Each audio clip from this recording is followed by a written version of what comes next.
काफ़ी लोग हमसे सवाल करते हैं जी 4 पैनल पे 210 वोल्ट, 215 वोल्ट आउटपुट पे आते हैं, जबकि हम 585 वाट के 6 पैनल लगाएँ तो 230 वोल्ट जो है वो आउटपुट स्टेबल हो जाती है। तो इसकी क्या वजह हो सकती है? इसकी 4-5 वजह। सबसे बड़ी वजह ये है कि आपके जो लोकल इन्वर्टर्स हैं उनके नॉर्मल ऑपरेटिंग डीसी वोल्टेज जो इनको इनपुट चाहिए होते हैं, पावर चाहिए, वो 200 वोल्ट चाहिए होते हैं। 200 वोल्ट आप इनको देंगे तो 230 आउटपुट आपको ये निकाल के देते हैं।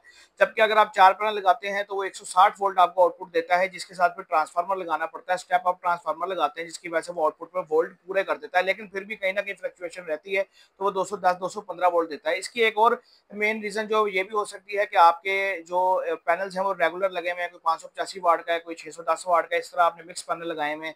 इसके अलावा आपकी वायरिंग का सबसे बड़ा मसला आता है। लोग जाके खुद लगा लेते हैं जी, 4 पैनल हम खुद ही लगा लेंगे, तो उसमें भी बड़ा मसला आता है। वायरिंग जो इलेक्ट्रिशियन करता है और जो आम बंदा करता है उसमें ज़मीन आसमान का फ़र्क होता है, आप माने या इस बात को ना माने।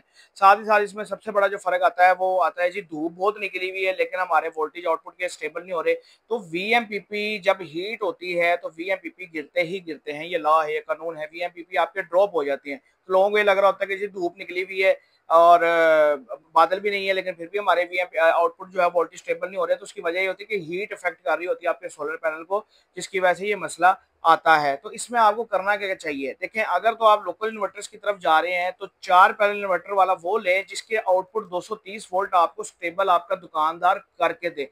जैसे हम इन्वर्टर देते हैं तो हम चेक भी करवाते हैं और मुख्तलिफ जगह पे लगा के अपने आप को चेक भी करवाया हुआ है कि हमारे आउटपुट वोल्ट उस पर स्टेबल होते हैं। ट्रांसफार्मर्स का फर्क होता है, वाइंडिंग का कोर का फर्क होता है, कहीं पे किट यूज होती है, डीसी बूस्टर किट, वो हमारे नजदीक कामयाब है ही नहीं, हम वो यूज नहीं करते, तो वो आपको नहीं लगवानी चाहिए। आपको स्टेप अप ट्रांसफार्मर लगवाना चाहिए जिसमें आपको फायदा हो। साथ ही साथ अगर आपके पास इतनी को सरमाया है कि आप 6 पैनल शुरू में ही स्टार्टिंग में ही लगा सकते हैं, तो आप 6 पैनल ही शुरू में लगाएं और आप 5 के भी इन्वर्टर लगवा लें। उसमें आपको फायदा ये भी होगा कि आप इन्वर्टर एसी भी चला सकते हैं। उसमें आपका 1.5 टन का है, 1 टन का है, 24 पे 25 पे आप ऑन अगर 1.5 टन का भी एसी करते हैं तो 6 पैनल पे आराम से इजीली चल जाता है, क्योंकि वो आधे उसमें टार्क लोड तो होता नहीं है, वो आधे घंटे घंटे बाद जो है वो तीन थोड़ा थोड़ा करके बढ़ता है और थोड़ा थोड़ा करके फिर बैक आ जाता है। 2.5 24 पे अगर चल रहा हो 1.5 टन का एसी अच्छी कंपनी का, तो वो 2-2.5 एम्पेयर 3 एम्पेयर पे आ ही जाता है। ठीक है, 3 एम्पेयर पे तो सारी तकरीबन आ जाती हैं।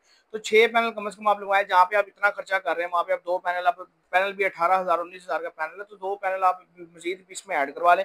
लेकिन अगर आपके पास कैपेसिटी इतनी है कि आपने 3 पैनल लगाने हैं या 4 पैनल लगाने हैं, तो फिर किसी रिलायबल सोर्स से आप रब्ता करें कि जिसके पास ट्रांसफार्मर हो और जिसने जो है वो ऑलरेडी चेक करवाए हों या कस्टमर्स के घर लगा के चेक करवाए हों, ताकि जो है वो आपको किसी किस्म का मसला ना बने। जैसे कि हम इन्वर्टर्स जब लगाते हैं 3 प्लेटों पे या 4 प्लेटों पे, तो हमने मुतअद्दिद वीडियोस जो है वो अपलोड की हुई है, जिससे जो है वो आपको पता लग सकता है कि जी हमारी आउटपुट वोल्टेज कितनी होती है। लोकल सोलर इन्वर्टर जो है वो लोग लगवाते हैं इसी वजह से कि बैटरी से जान छूट जाए, और साथ ही साथ जो है वो आपकी सबसे बड़ी बात वापडा से जान छूट जाए।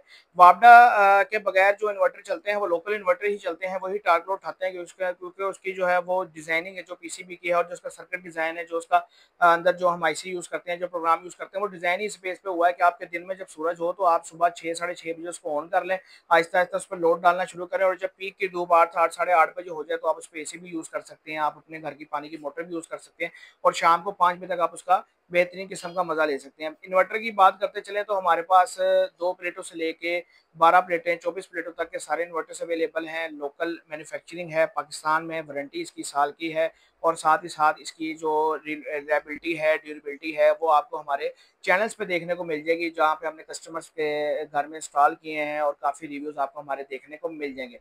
एज़ कम्पेयर टू बैटरी वाला इन्वर्टर जो नहीं लगवाना चाहते और सोलर इन्वर्टर लगवाना चाहते हैं लेकिन बैटरी वाला नहीं लगवाना चाहते, तो वो आप हमसे रब्ता कर सकते हैं। उसमें आपको फ़ायदा ये होगा कि अगर एक आपको बैटरी वाला सिस्टम 5 लाख रुपए का पड़ रहा है, तो हमारा वही सिस्टम आपको 2 लाख रुपए का पड़ जाएगा। 50% से भी नीचे आपकी कॉस्ट आ जाएगी, और 1 साल के अंदर आप उसके पैसे भी पूरे कर सकते हैं।